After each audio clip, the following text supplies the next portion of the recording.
Hermanos, muitíssimas vezes quando estamos pensando acerca de quem somos nós como cristianos, e há vezes que nós fazemos comparações com outras religiões. Eu estava no seminário naquele dia e se levantou um aluno e hizo uma pergunta, era o moderador da Igreja Presbiteriana de Brasil que estava já com nós no seminário, e se hizo uma pergunta acerca de tal rama religiosa, tal grupo. E ele começou a mostrar-nos de maneira doutrinária a grande diferença que temos nós, que seguimos as Escrituras Sagradas, para o outro grupo. Todavia, à medida que eu ia pensando em la resposta do moderador da igreja, eu veia que, de maneira doutrinária, ele tinha muita razão. Havia uma grande distinção, uma grande diferença, quando pensamos, estamos apoiados dentro das Escrituras Sagradas. Nós, cristianos evangélicos, apoiados dentro da palavra. Todavia, o outro grupo é incrível. É um grupo confundido quanto à doutrina, sem nenhuma classe de suporte bíblico. Sin embargo, são pessoas que têm uma obra social muito grande em Brasil, de fazer o bem a outras pessoas. É claro que não existe que nos leve à salvação. Todavia, para nós que temos tanta doutrina, que temos fundamentos tão sólidos, isso é verdade. Não podemos nos omitir igual do exercício da misericórdia em favor de outros, tal qual a enseñança acá descrita por Jesucristo nas Escrituras. Uma parábola mais de Jesus. Jesucristo falava por parábolas. Por quê? Porque era um método de enseñança muito inteligente da parte de Jesucristo, culturalmente para a gente da época. Uma coisa é querer dar uma cátedra, uma enseñança profunda, complicada. A outra coisa é falar de maneira sencilla, como falava Jesus. Jesucristo falava acerca de coisas profundas, mas de maneira sencilla. Ele poderia usar a retórica grega, já existia a retórica grega, de pleitos, de debate, toda a oratória grega que se usa hoje já existia na época. Todavia não. Jesucristo era um rabi distinto.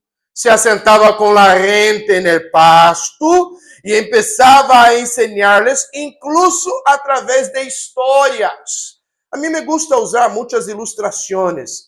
E aí, muitas vezes, aquela pessoa se acorda mais da ilustração do que da prédica do pastor. Desde que a ilustração tenha uma muito boa enseñança, bueníssimo, dentro das Escrituras Sagradas. Acá, Jesucristo usa parábolas para ensinar coisas profundas de uma maneira sencilla a la gente, contando histórias. Jesucristo era um excepcional contador de histórias. Contava histórias sempre com uma verdade para ser ensinada. Já existia essa classe de coisas em la época também. Eram as fábulas. Os gregos também les encantavam as fábulas, a Esopo, as fábulas de Esopo, as histórias.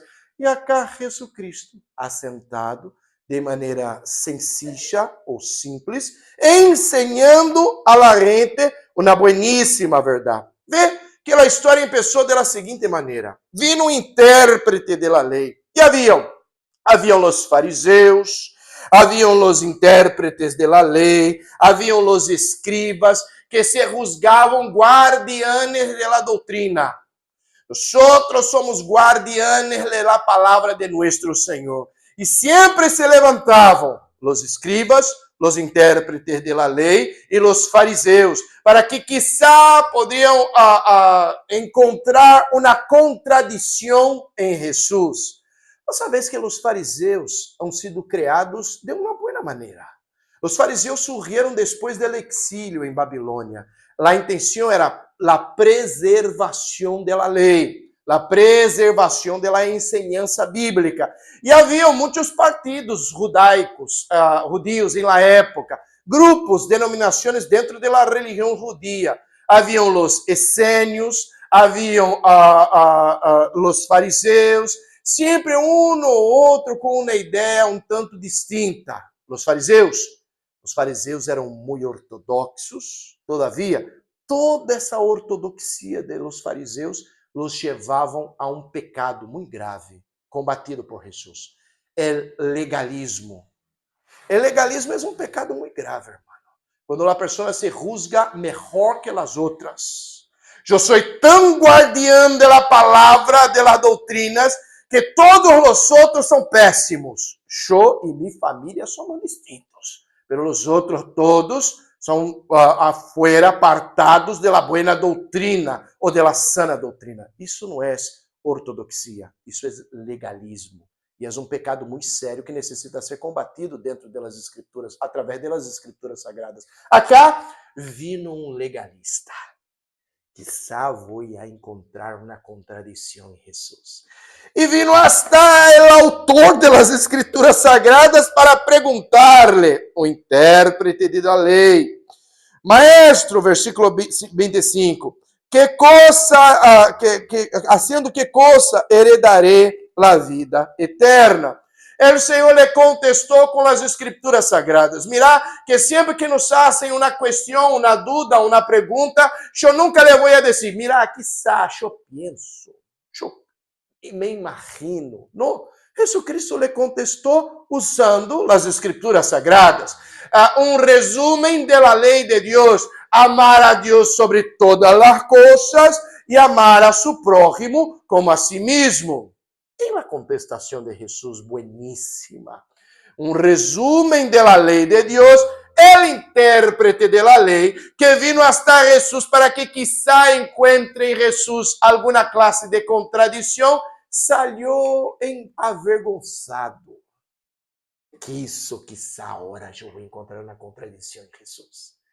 E salió, de hecho, se quedou de hecho avergonzado.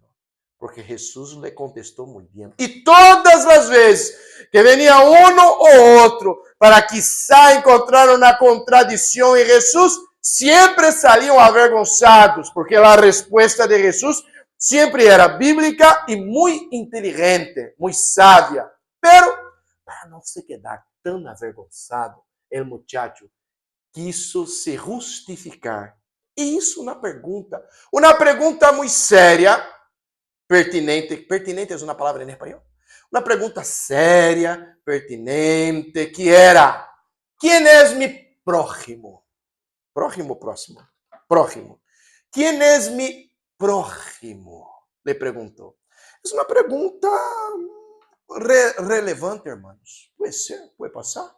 Porque para os judíos, su prójimo era a lo máximo su família. E aún sí, parte de sua família. Quem é mi prójimo? El judío iba a responder, contestar, quizá mi família acá. Mis amigos, más ou menos, mis amigos. Pero para os judíos era sua família, um núcleo familiar mais cercano, ou alguns amigos mais cercanos. Jesucristo já dizia a la gente que era necessário amar a su prójimo. E dizia que seus inimigos são su prójimo. Vou ter que amar incluso a los inimigos. E os inimigos eram su prójimo. Quem é mi prójimo? Eu não posso dizer, este acá eu não le vou a amar porque não é mi prójimo. Jesucristo dijo que não. Acá en la escritura sagrada, nuestro prójimo, a quien nosotros tenemos que amar, son las personas de nuestra familia. Lo hicimos muy bien. Son las personas que nos aman. Jesucristo dijo que has hecho de más. Si tú amas a quien te ama, tienes que amar a quien te odia. O sea, entonces nuestro prójimo pasa a ser los que son nuestros enemigos. Y en esta historia acá, el prójimo pasó a ser un desconocido en la historia de Jesús. O sea, hasta los desconocidos son nuestro prójimo.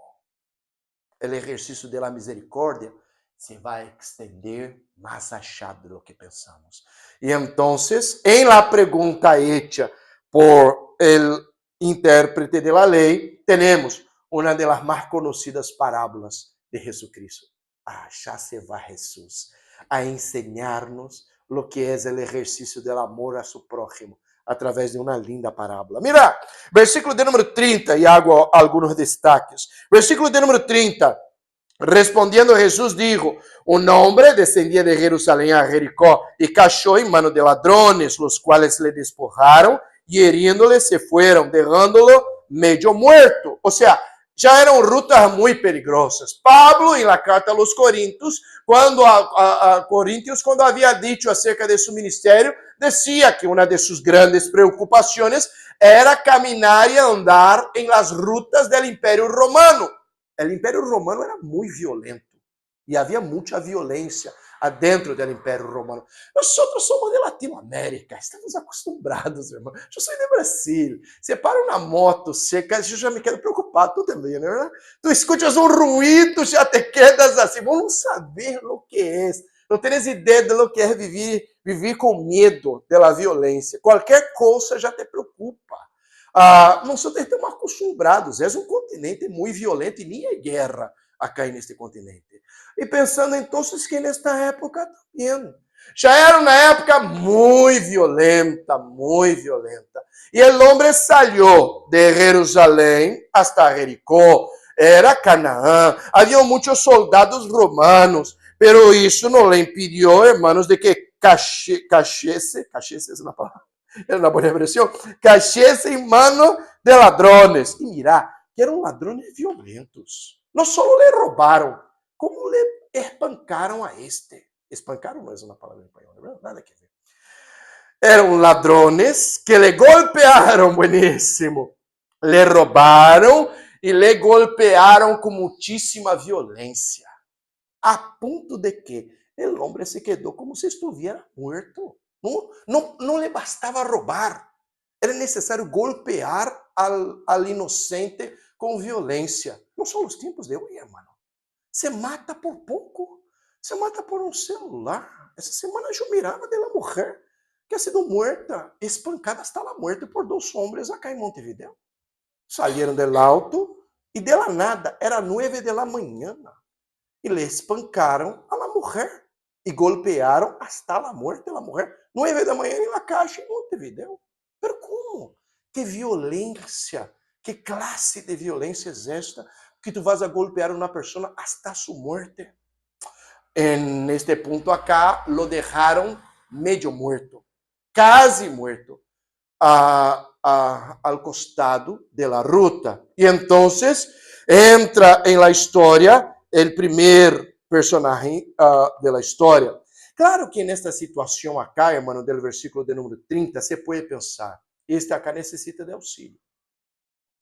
¿Son todos los que necesitan de auxílio? No, hay mucha gente que es estafadora, que nos mira a nosotros, somos creyentes, evangélicos, nos miram e são profissionais em estafa. Eu me acordo de um que chegou ao seminário pedindo auxílio, era um estafador profissional, porque ele já havia passado por outros lugares, eu já lhe havia visto antes, uns meses antes, com a mesma história, mas eu sou evangélico, vós também, vós não querer me ajudar, que classe de evangélico sou? Era um profissional de estafar gente. A igreja de Juiz de Fora era cerca da terminal de bus, era incrível, a classe de estafadores que chegavam a achar para querer plata. Ai, de hecho, os estafadores. Por lo tanto, devemos ser muito criteriosos, muito cuidadosos. Todavia, hay los que, como esta história de Jesus, são os honestos, que passaram por um problema e que necessitam de nosso auxílio. Então, há que saber fazer a distinção. Acá, era, de hecho, uma pessoa que cachou em manos de salteadores, de bandidos, e estava em uma situação deplorável. Então, vino o primeiro personagem da história de Jesus, versículo 31. Aconteció que descendió um sacerdote por aquele caminho, e viéndolo, passou de largo. Que ha hecho o sacerdote em Jerusalém? Quizá estuviera cumprindo su turno en Jerusalén. Se fue a Jerusalém para cumprir su turno religioso. Ou vas a pensar, este acá se queda para auxiliar. Este vai ajudar. Porque passou e cumpriu su turno religioso en el templo en Jerusalém. Las personas comprendieron esto. Era un sacerdote que venía por la ruta, o sea, cumplió su turno religioso en el templo. Este va a ayudar.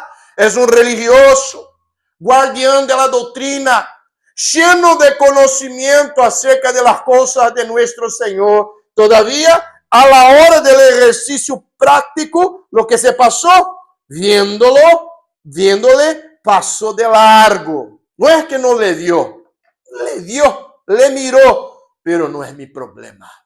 Y pasó de largo. Vino el segundo de la historia.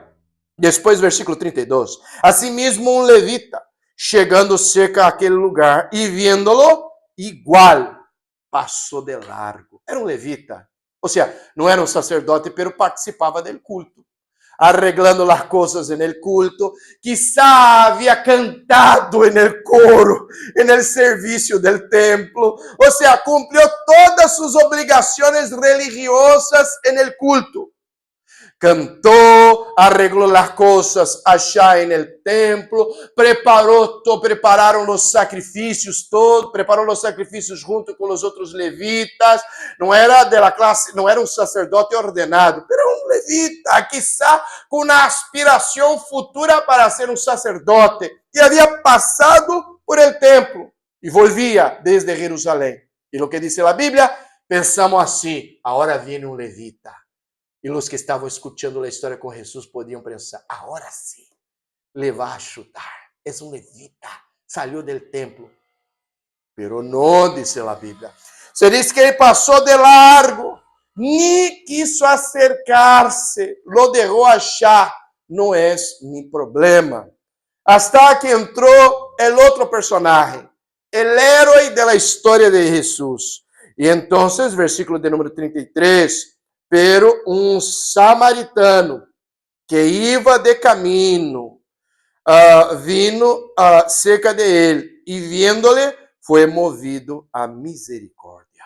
Era um samaritano. Quem eram os samaritanos, irmão? Os samaritanos eram os mais confundidos que haviam na época.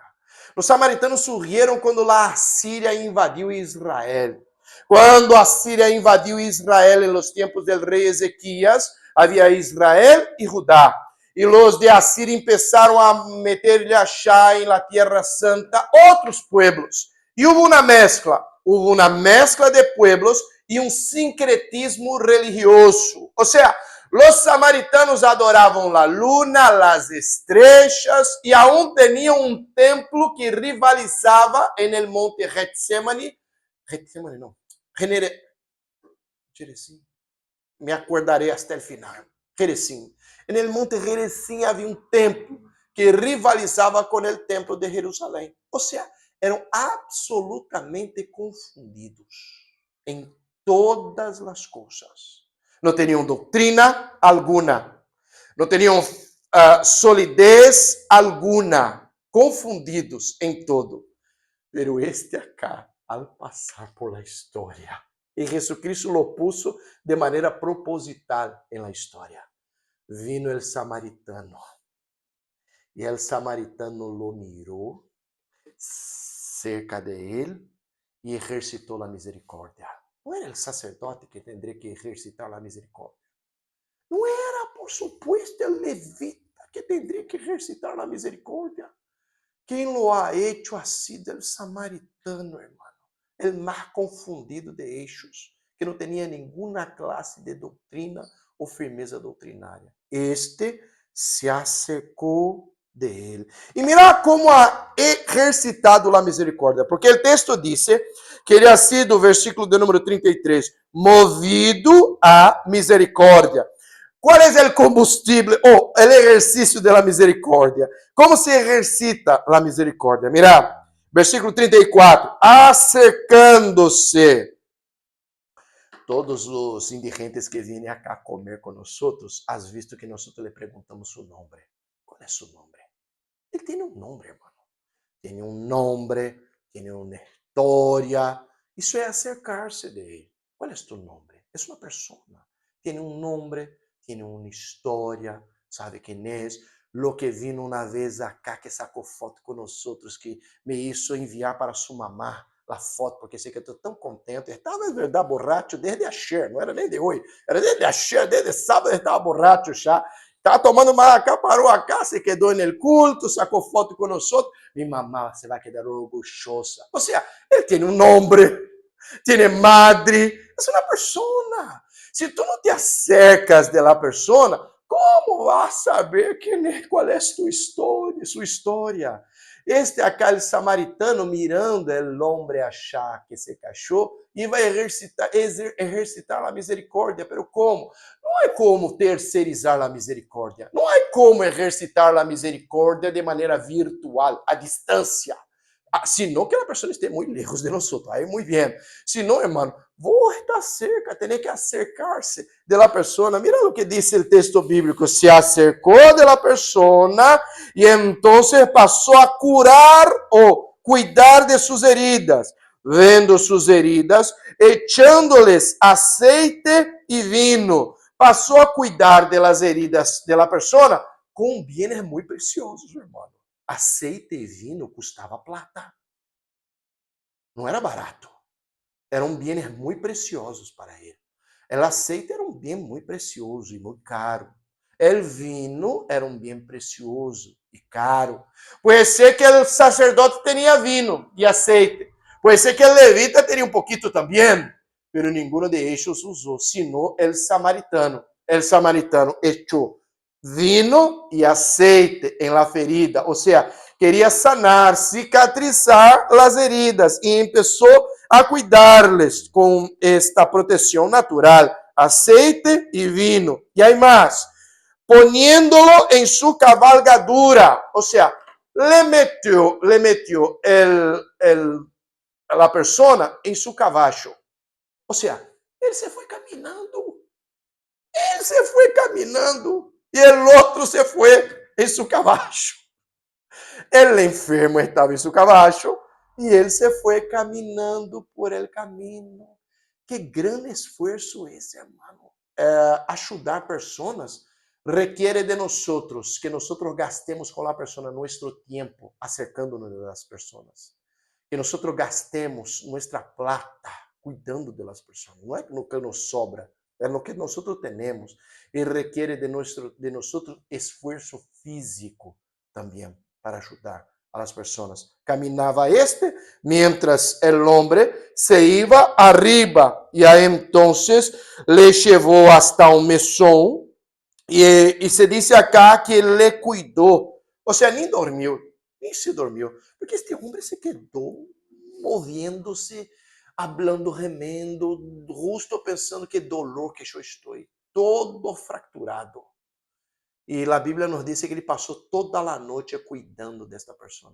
Era seu prójimo, era um desconhecido, nunca le havia visto antes, era um completo desconhecido. Pero na história de Jesucristo, el samaritano é quem passou a noite com ele, cuidando-lhe. E mais, versículo 35, se sentiu responsável por la situação. Outro dia, al partir, sacou 2 denários, ou seja, um denário é o soldo de um dia. Ou seja, 2 dias de trabalho. Sacou 2 denários, 2 dias de seu trabalho, le dio al mesero, le dijo, cuidale pues, porque eu tenho que irme adelante. Quando eu regrese, se te falta algo, eu te lo pagaré quando regrese. Ou seja, ele se sentiu responsável nesta situação, de maneira completa, exercitando a misericórdia. No princípio, ha sido movido por misericórdia. E como se exercita a misericórdia? Como hemos visto acá, em la história de nosso Senhor. Esta é nossa história também, hermanos. Nós estávamos meio muertos por el caminho. E o Senhor pesou sua sangre sobre nós. E hasta hoje o Senhor nos cuida a nós, hermanos, com alto preço, a sangre de Jesucristo em la cruz, em nosso favor. En el final de la história, Jesucristo le perguntou a este homem acá, quem pues, versículo 36, de estos 3, que te parece que foi o próximo que cachou em mano próximo del que cachou em mano de los ladrones? Ou seja, quem de de estos tres ha cumprido a lei, amando a su prójimo. Mira uma coisa interessante do versículo 37. El intérprete de la lei era tão legalista que ha sido incapaz de dizer a palavra samaritano. Samaritano era como uma grosseria. Ele tinha preconceitos gigantescos contra um samaritano. Quando Jesus Cristo lhe perguntou quem ha sido favorável a la persona, ele dijo, el que usou de misericórdia com ele. Não sabia nem dizer el samaritano. A gente se choqueou com a história de Jesus, porque os heróis da história de Jesus eram os samaritanos. Hasta al ponto de mais adelante, o Senhor decía que as meretrizes, as rameras, le iam a preceder en el reino de los cielos, a través del arrependimiento en la cruz en Cristo. Ajudar pessoas, auxiliar pessoas. Há muitos hermanos. Há os que são drogaditos e há muitos acá em las piedras. Há os que estão desesperados porque não sabem o que é a verdade bíblica, como os nossos vecinos acá que não são drogaditos, pero todos eles, gran parte de eles, muito depressivos, sem qualquer classe de esperança dentro de seus corações. Há que pensar como exercitar a misericórdia em favor de estas pessoas. Claro que quando nós predicamos a palavra de nosso Senhor e les presentamos o Evangelho, que é o principal para nós, o primeiro para nós exercitamos a misericórdia. Pero como consequência de nossa prédica do Evangelho, aí lo que hacemos como el samaritano, nos involucramos com a vida de las pessoas. Fácil não lo é. Pero es tal cual nos ha enseñado Jesús. En el final, Jesucristo le dijo a él, ve y haz tú lo mismo. En este versículo 37. En el final, amar a nuestro prójimo, ejercitar la misericordia. Y lo que nos dijo Jesús hoy, el mismo Jesús que ha contado a parábola há 2000 anos para estas pessoas, é o mesmo Jesus que está entre nós en el dia hoje. E é o mesmo Senhor que nos disse, ve tú y haz lo mismo. La verdadeira religião, como hemos leído, mientras predicamos el santo evangelho de nuestro Senhor, é este exercício de misericórdia. Que o Senhor nos ajude. Me falta tanto, hermano. Eu quisiera ser igual a este samaritano acá. Eu tenho mais doutrina que este samaritano. Tenho mais conhecimento das escrituras sagradas que este samaritano acá. Pero quisiera eu exercitar la misericórdia tal qual este samaritano da história de nosso Senhor. Me falta todavia que o Senhor me ajude. Que me vaya yo y haga lo mismo. Que assim lo sea, en el nombre de Jesús. Amém, hermanos? Gracias a Deus por el Senhor e sua palavra. Vamos a cantar último cântico em adoração a nosso Senhor, mientras cantamos parados estaremos, e se tu estás listo, vamos a consagrar nossos dízimos e nossas ofrendas. Este alimento acá é do mês passado. Eu vou recorrer esse alimento acá. Vamos a tomar nota e já vou a levar